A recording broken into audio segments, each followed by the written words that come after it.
Getting from here to there in a hurry, the long, squiggly blue lines on the map look like the closest thing to a shortcut from the middle of nowhere to the edge of nowhere. Nowhere stretching from horizon to hill and everywhere in between.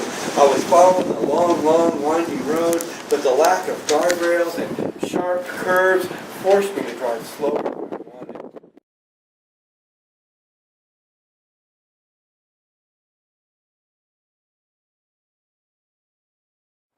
There was no gas for sale anywhere, so I crossed my fingers and crossed my toes as my foot passed down on the gas pedal and the red needle slowly declined.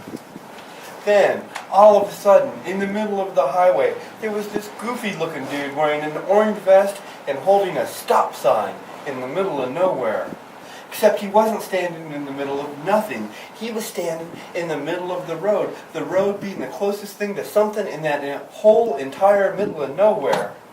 So I stopped suddenly when I realized he wasn't a hallucination. I slammed on the brakes until the wheels wheeled along the asphalt, and I skidded to a stop, maybe just a foot in front of him. And he never flinched, snug inside his orange vest with his stark, dark sunglasses, and I just assumed he was stoned, because he couldn't really be a hallucination, although I had to pause and ponder the possibility that perhaps I was his hallucination.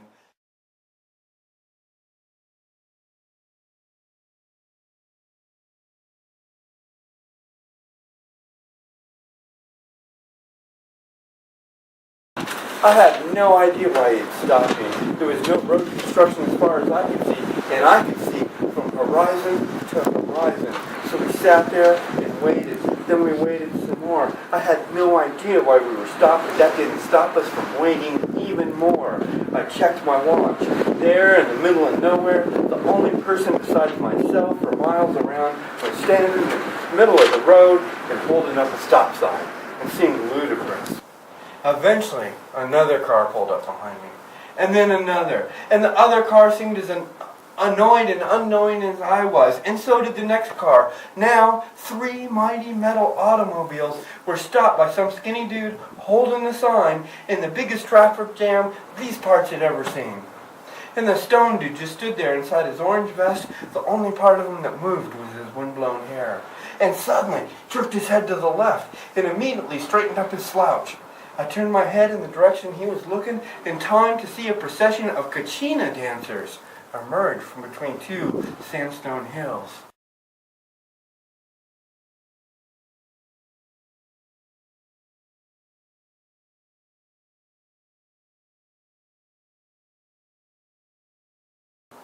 The Crow Mother led the procession as she has for so many generations, adorned in her black and green dress, 2 black wings erupting from each side of her head.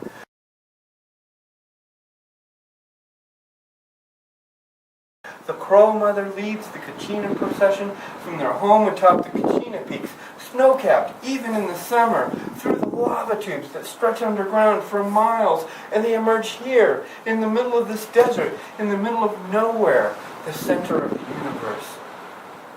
Why did the Kachina cross the road? Why did the Kachina cross the road? To begin the ascent of the mesas and lead the people in ancient sacred ceremonies. I was stopped at a Kachina exit, a traffic light which only operates twice a year based on astronomical holidays. The dancers shuffled across the asphalt, shuffled inside their amazing costumes. Sun kachinas, corn kachinas, ogres, cocopelli, mudheads, and koshares. They stream across the road, following the Crow Mother up the mesa. After the last kachina has crossed the road, the dude in the orange vest picks up his sign and goes home. And I drive away, resuming the illusion of motion and somewhere to go without bothering to check the time on the watch as I vacate the middle of nowhere and the center of the universe.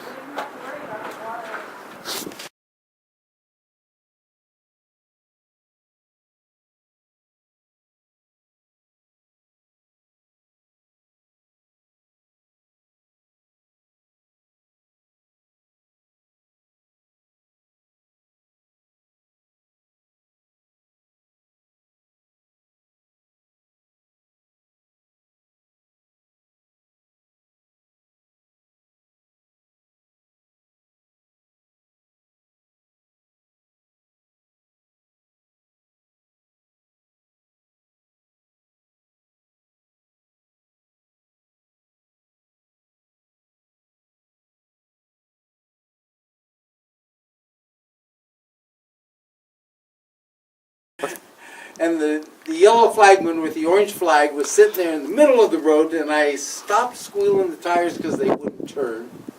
And I stopped that far from me.